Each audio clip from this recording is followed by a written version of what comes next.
சரிங்களா?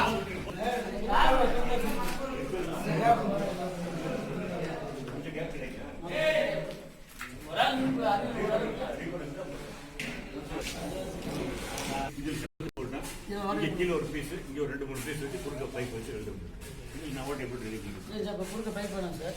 இது எப்படி 4 பக்கம் முட்டிக்கிட்டு